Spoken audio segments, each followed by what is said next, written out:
Assalamu alaikum wa rahmatullahi wa barakatuh. Welcome everyone to chapter 3 of our course, the Human Resource Management. In this chapter, we will be covering the employment laws, and unfortunately, it is mainly talking about the laws in the US country. I have tried to prepare or find some relative information in Saudi Arabia. It's a little bit difficult. I hope that someone can help us. If there is anyone of you who has or who had came across any of these alike laws in Saudi Arabia, then please share it with us. So,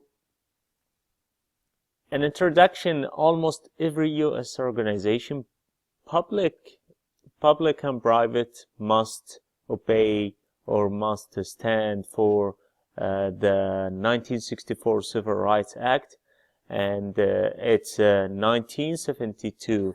It's been amended, this act, and there was a creation of the Equal Employment Opportunity Act. Other federal laws regulating employment. So state laws may go beyond federal laws. So it might be an extended of the federal laws, the state laws. So the 1964 Civil Rights Act, it outlawed the racial segregation and discrimination in employment, public facilities, and education. And then there was the Title IV, covers hiring, promotion, the dismissal, the benefits, the compensation, or any other terms, conditions or privileges based on race, religion, color, gender, national origin. All these kind of human resources rights, it's being covered, so amended later. The organizations must have at least 15 employees to be covered. If less than 15, then they're not covered by the Civil Rights Act. So, in the 1972, there was an extended, or there was an amendment and the creation of the Equal Employment Opportunity Act, EEOA, which is enforced the 1964 Civil Rights Act and established the Equal Employment Commission. And then expanded scope of civil rights protection to employees of state and local governments, education and labor. And then also introduced the affirmative action. So the affirmative action plans, or the affirmative action executive order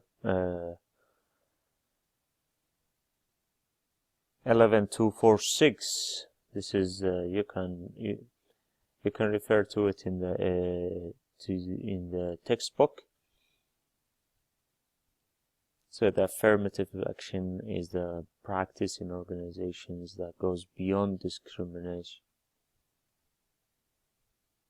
Practices to include actively seeking, hiring, and promoting minority group members and women. So it's a correction program to come up or to make up what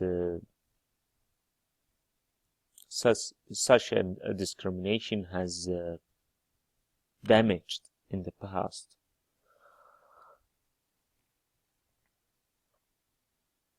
In the 1967, the Age Discrimination in Employment Act, the age discrimination protects people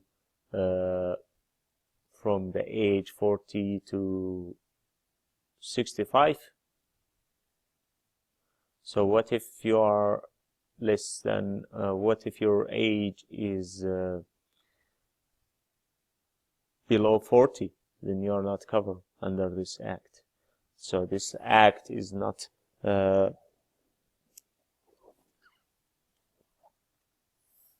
relevant. Although that some new act has been introduced for younger age discrimination, but still nothing in the book has talked about it in details. So this act stopped companies from requiring mandatory retirement at any age. So it stopped the companies to ask for a certain age to retire. So it's now open, so there is no limited age for retirement, and that is this act was introduced or probably updated in the 1986.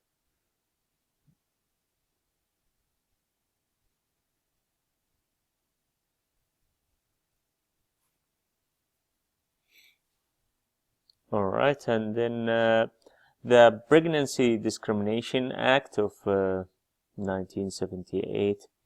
Companies may not fire a female employee for being pregnant, refuse positive treatment based on pregnancy, deny insurance coverage to women.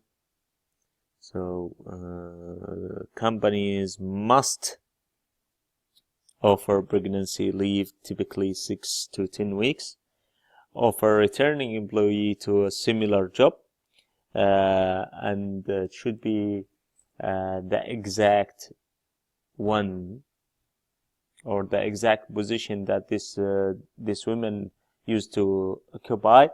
If it's unavailable, then probably something relative to that job.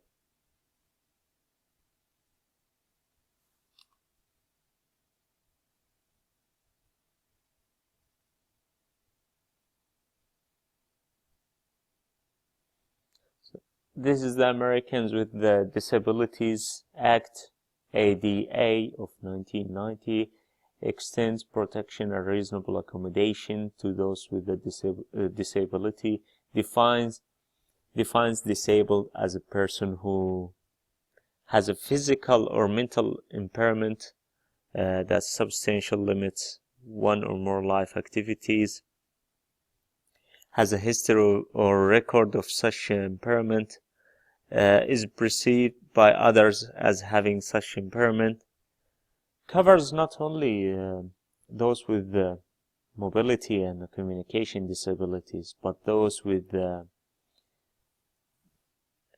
HIV and AIDS and intellectual disabilities. All these people are included under this act. The Civil Rights Act of 1991 reinforced again the 1964 Act, as a number of Supreme Court cases over the years weakened it. Included the Glass Ceiling Act and established the Glass Ceiling Commission to study management practices. First time such an act allowed individuals to sue for punitive damages. The Family and Medical Leave Act of 1993 allows employees to take up to 12 weeks of unpaid leave in a 12-month period for family matters. Employees must live within a 75-mile range and have worked at least 1,250 hours in the past 12 months. Work for a company that employs at least 50 workers.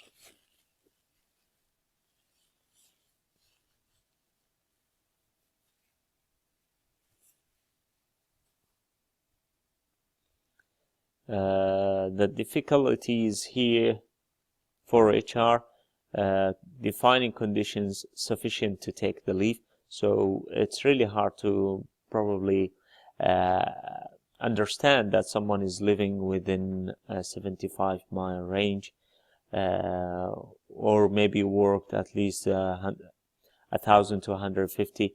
But honestly, nowadays with the advance in the technology, I think this is easily impossible. It might be there some other conditions or challenges, but those are the easiest now.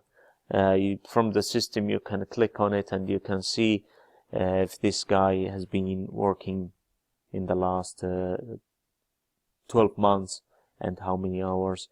You can ask for his address, but then you would need to verify the information that he's providing, like electricity bill, or the rental receipt, or to understand where does he live and if it's far or 75 miles from your headquarters or the office.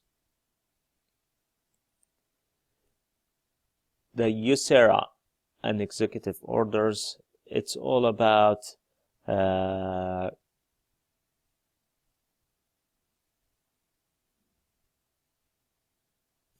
some acts and some laws in I'm not going to talk about it, honestly. Must be based on merit and prohibit discrimination. Here is probably something that we want to talk. 4 tests can determine if discrimination occurred. 4/5 rules is a good rules.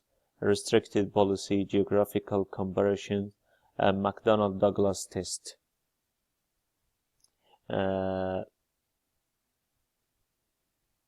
But it's up to the judicial body to make the final determination. We will talk about each one of these 4 tests separately. The 4/5 rules is the proportion of minority members hired must equal at least 80% of the majority members in the population hired. Issued by the EEOC. It helps to assess if adverse impact has occurred. And there is a case here. You can check it.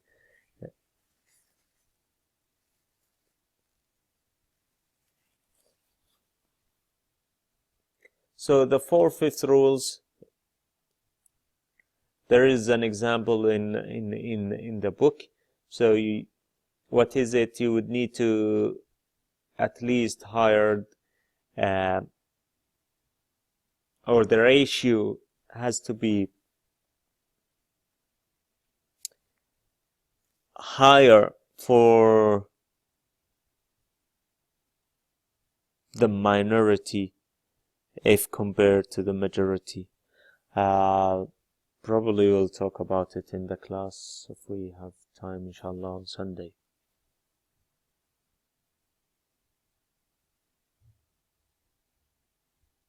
Okay, so it says here, exhibit in the book 3.4 shows an example of compliance and non-compliance with the 4/5 rules. So that was the example that I wanted maybe you to check it. Restricted policy. Do HRM policies exclude a class of individuals? Yes. And there was an example. Let's say if a company has stopped hiring people, let's say who are aged above 40, or let's say senior, in the senior management or senior levels, and try to replace them with a fresh graduates from universities in order to save cost. So this is an example of restrictive policy. Does companies mix of employees? That's the geographical comparisons. Does companies mix of employees at all levels reflect its recruiting market?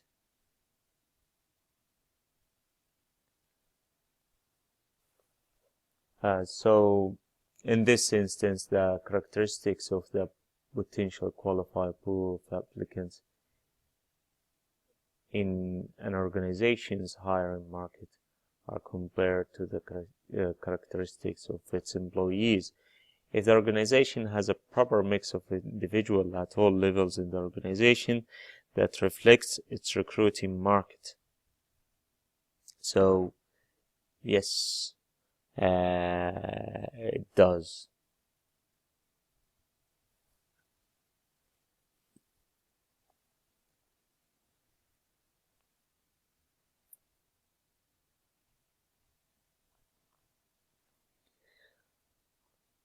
McDonnell-Douglas test charge must meet 4 criteria. The applicant is a member of a protected group.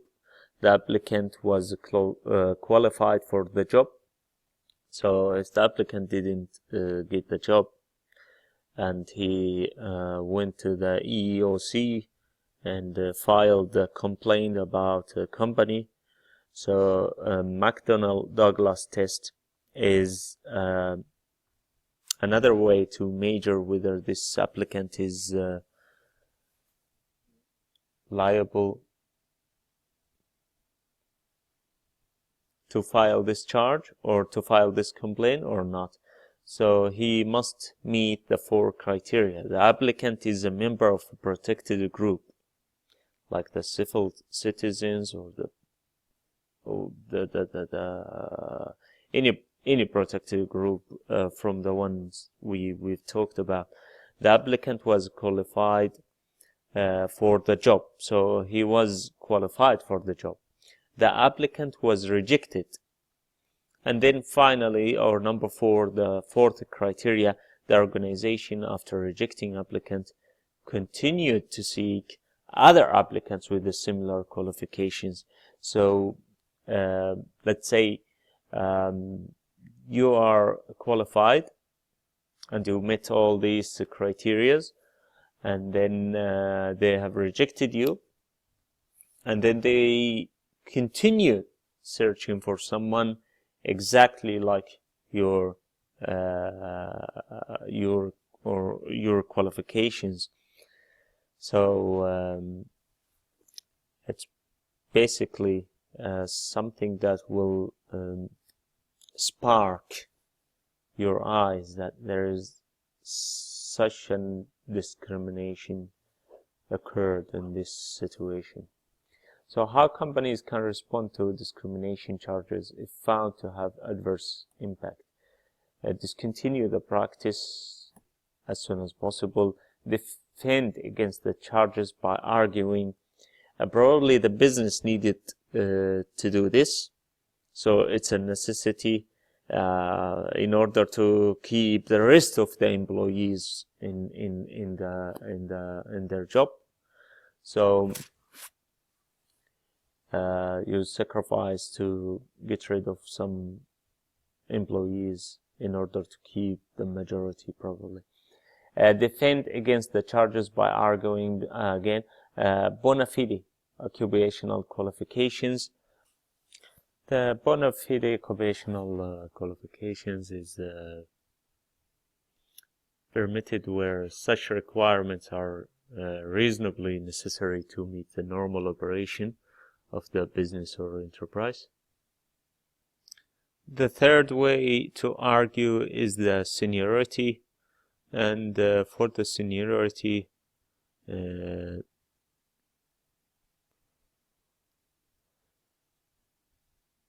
organization using seniority as a defense must be able to demonstrate appropriate of its system.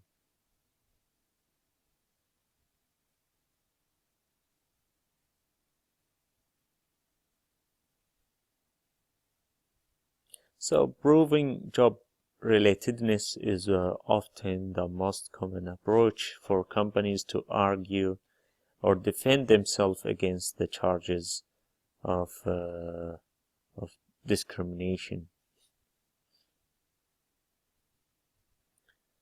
So this table or this exhibit 3 to 5 summary of selected Supreme Court cases affecting the EEO. The Enforcing Equal Opportunity Employment, Federal Government, Equal Employment Opportunity Commission, and OFCCP within Department of Labor. So it says here, the EEOC website posts notices on current issues. For example, see it's a notice on the swine flu.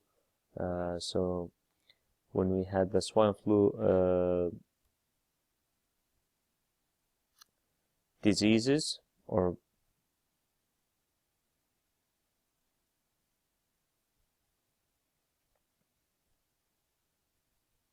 the EEOC has acted immediately, and then they updated and posted the notices on current issues for the companies to understand how they can deal with such an employee who have affected. Enforcing equal opportunity employment, enforce federal laws on civil rights at work, follows a 5-step process. EEOC notifies company within 10 days of filing and begins investigations. EEOC notifies company of findings within 120 days, and then if unfounded, process stops. If founded, EEOC tries to resolve it. If unsuccessfully, EEOC begins mediation settlement meetings with the person or with the employee who filed this complaint. And then if unsuccessful, EEOC may file charges in court, so they will move it to the court between the employers and employees. So has power to investigate claims but no enforcement power. So EEOC, they have the power to investigate the claims, but they have no power to enforce charges. So that's why at the end, or number 5, they take it to the court. They file charges to the court. So ESA's Office of Federal Contract Compliance Program is responsible for ensuring that contractors doing business with the federal government do not discriminate and take affirmative action. They follow similar practice as EEOC in evaluating claims, and can cancel an organization's contract with the federal government if organization fails to comply with the EEO laws. Issues in employment law, sexual harassment, and comparable worth. EEOC instance where verbal or physical conduct creates an intimidating or offensive or hostile environment, unreasonably interfere with an individual's work, adversely affects an employee's employment opportunities. Those are the cases where sexual harassment may occur. And then the comparable worth, glass ceiling, lack of women and minority representation at the top levels of organizations. So the Office of Federal Contract Compliance Programs has a glass ceiling initiative, promotes career development for women and minorities, looks for such in its audits. They investigate and try to see if there is a really gap between the male and female.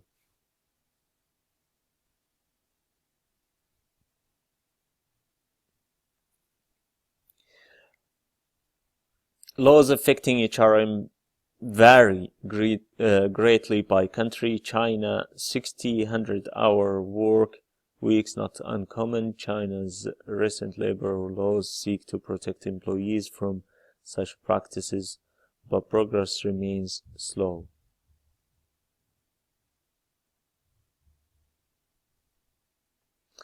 Canadian laws closely parallel with the US. India. Caste-based discrimination remains a barrier to equal employment despite legal and constitutional protection. Australia's discrimination law not enacted until the 1980s. Representative participation in Germany.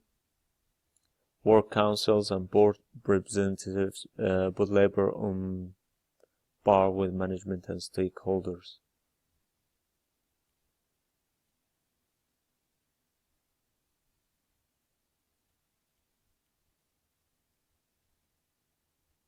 So those are the fill in the blank questions. It's really important to go through it, as you may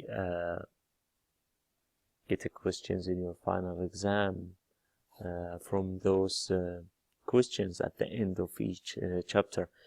Thank you all. I know it's a boring chapter, especially when it's talking about the laws in a different country, not in our country. So it's